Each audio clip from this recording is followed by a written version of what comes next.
It's fermented, but is it good for you? A couple weeks ago, we talked about those loopholes people look for when they start on the plant paradox plan. And I get it. It's hard to start making healthy changes. So it's natural that people look for little cheats and workarounds so that they can still enjoy the foods they love. Which is probably why I get so many messages from people asking about foods like kombucha, miso, yogurt, and especially sourdough bread. Why? Because all these foods and more are made using the age-old process of fermentation.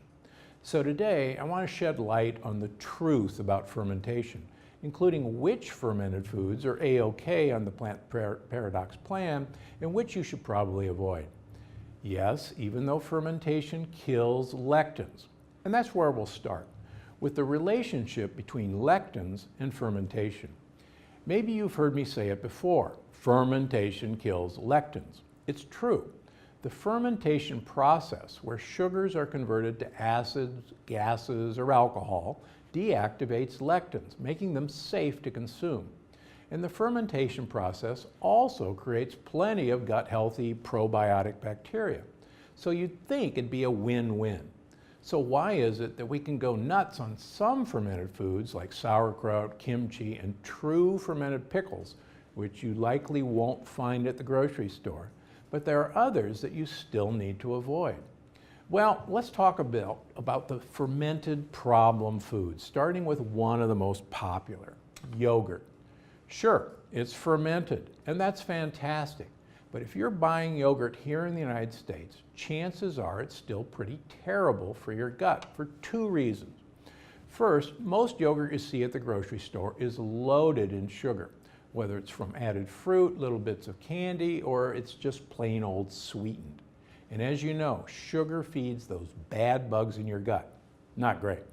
And second, even if you find a yogurt that's low in sugar and high in protein, chances are it's still made with A1 milk. That's most of the milk found in this country, after all. Instead, look for unsweetened goat, sheep, or coconut milk yogurt.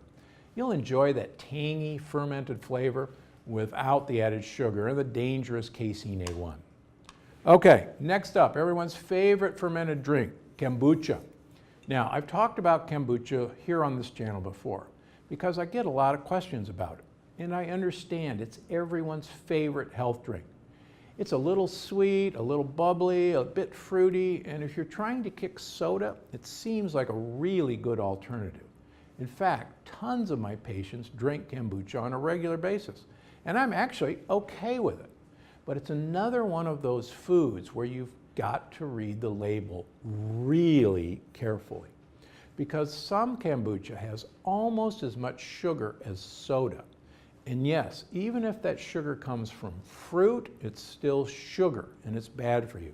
Plus, if kombucha is really high in sugar, that means it was added after the fermentation process, just to keep your taste buds and your bad gut buddies happy. So, if you're going to drink kombucha, read the labels and pick the lowest sugar bottle you can find. Now, I can't talk about fermented foods without talking about the one you ask the most about, sourdough bread.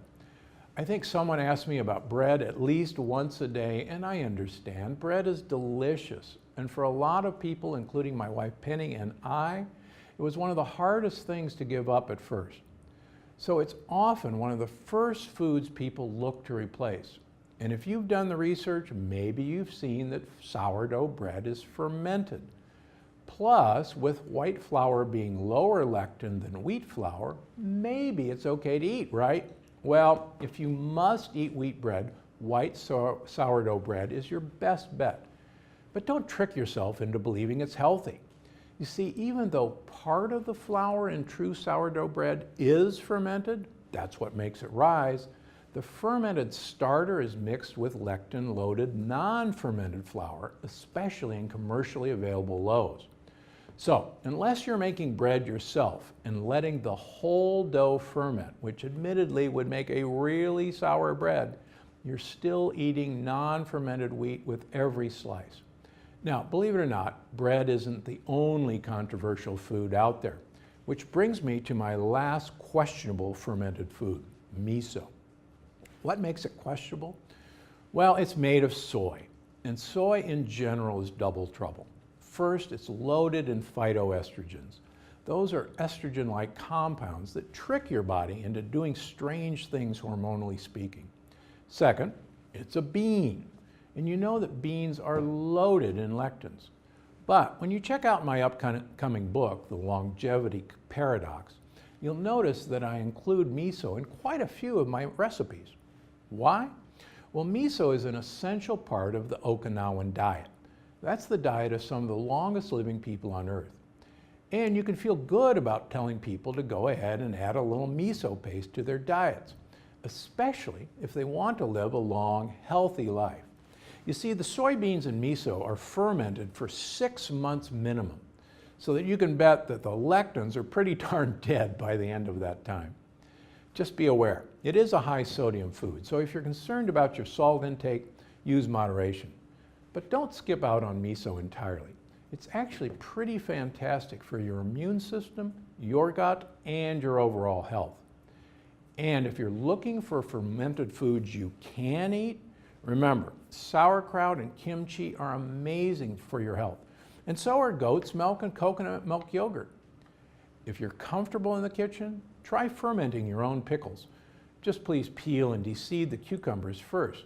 And don't forget, just because it says fermented on the label doesn't mean it's magically good for you. If you're not sure, it's best to skip it or leave a comment and ask me directly. Because I'm Dr. Gundry, and I'm always looking out for you.